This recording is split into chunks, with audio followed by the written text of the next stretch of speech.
We all make choices that have consequences. Consequences that affect us in unimaginable ways, which destroy us and devastate our lives.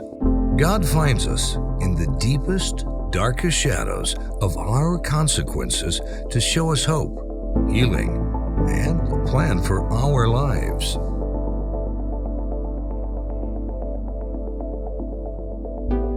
When I turned 16 one night, he talked me into leaving my house without anybody seeing me. Stole my own car. This was after dark. Went and picked up my cousin, two other people that we knew. Drank a few beers. It was not a whole lot, but it was enough. Drove around, partied a little bit. I was behind the wheel driving, taking everybody home at 4:30 in the morning. I fell asleep.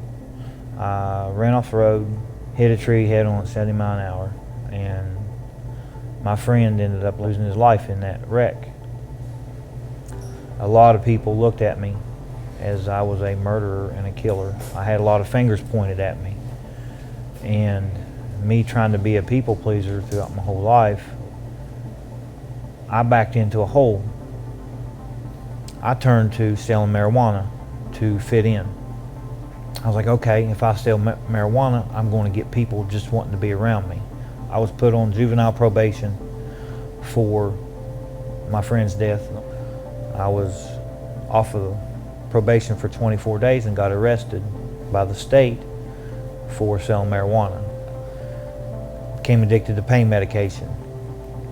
I was thinking, marijuana, I can't legally get high, but I can legally do pain medication to fill that void that I had with something, and I could do it. I can get away with it, and it's not going to hurt anybody. Being 19 years old and getting a super strong pain medication for end-stage cancer patients, 80 milligram Oxycontin, and I became so addicted to Oxycontin.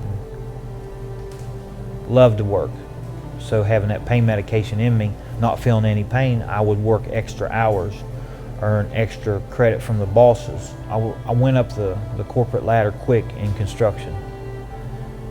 I had to have that pain medication to get by.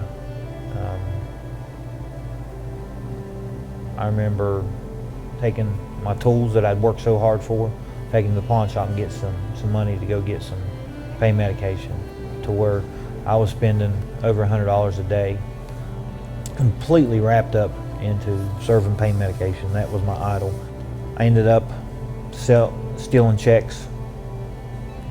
I go to state penitentiary in West Virginia for 1 to 5. Being locked up, it didn't really bother me. As in, okay, this is just biding my time until I can get back out and get high again. Made parole in 2004. I didn't go to it right off. I waited 4 days after I went to work. Drove right past the emergency room. I stopped in there. My addiction spiraled right back down. After I got out of penitentiary, I got married, had a kid together. I have a daughter. First time in my life, I was like, man, I do have to quit this. I have a wife now. I have a daughter. My eyes were open to what I had been doing my whole life, but it still had control of me. It controlled my actions, my thoughts, my deeds. Everything that I did was controlled by this. I locked myself into a room a lot of the evenings after she would come home from work. I locked myself in a room to watch TV and smoke cigarettes. And I can remember my wife knocking on the door, why don't you come out and play with your daughter? She wanted to see you. She hadn't seen you all day. And my daughter would come up, she was 4 years old, knocking on the door, why don't you come out and play with me, Daddy? I couldn't do it.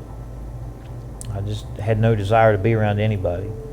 The laws were getting more strict with how a person could get pain medication. So the amount of pain medication I was getting was reduced drastically, the strength and the dosage.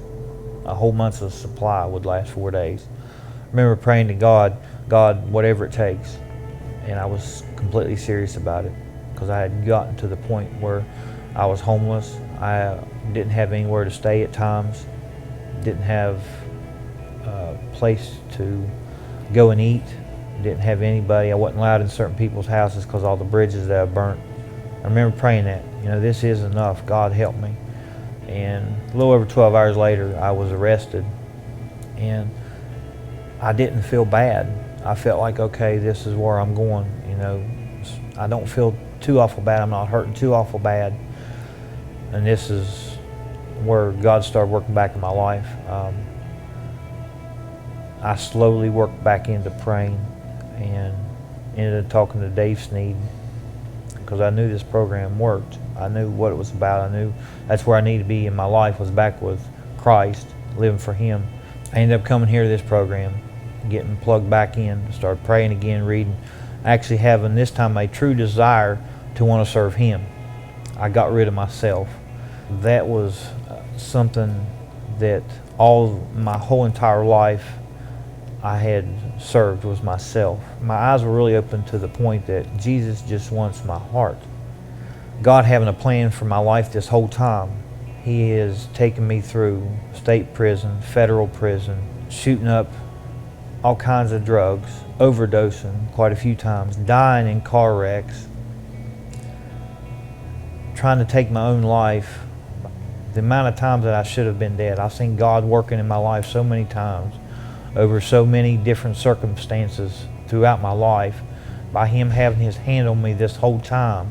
Back when I was a kid, He had that plan for me. He was taking me through life, showing me things, preparing me for things to where I'm at today. He allowed me to experience certain situations because He wants me to help a certain type of person, someone that's been down the same road that I've been in. That's what He's been preparing me for this whole time.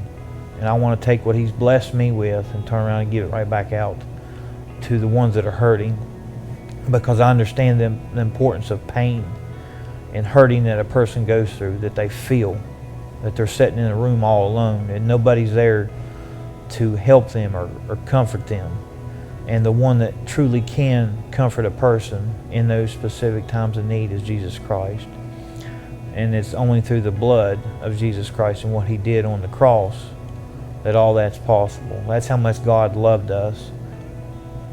All these certain people that God had put in my life, He was molding me and shaping me for His plan, not my own plan today. And I'll tell you what, I'm thankful for that. Really I am. That's a blessing to know that God's been doing this all along. God has a plan for me. To rebuild my family. To be involved in jail ministry and to raise my son in a godly home as He had intended for me. To show others what He can do with a broken life. God has a plan for me to be a good mother. To continue to grow. To reach those that were just like me. To be a productive human being. To restore the relationship with my daughter, and with me having the opportunity to go to Word of Life, to get more knowledge about what Christ has done for me. I want to take it out to the world as His disciples did. God has a plan for me to, I believe, an evangelist calling, to minister, to witness about Him and how great He is and what He did in my life. He can do the same for you. God has a plan for me to tell you about Him. To glorify Him in everything I do. I have an opportunity to do that by being a better husband, a better father. To be the man that He intended for me to be, the father to my kids, the brother to my siblings, the son for my parents to look down on because neither one of them are here anymore. But God also has a plan for me to be a witness for Him, just as He told His disciples that they were to be witnesses for Him. And it's all for His glory, and I accept that truth, and I'm happy about it. God has a plan for me. God has a plan for me. God has a plan for me. God has a plan for me. In West Virginia today, there are thousands who are unaware that God has a plan for them, a plan for hope and healing, a plan for a future. Union Mission has a plan. You can be part of it. Help us share their stories. Pray, volunteer, give.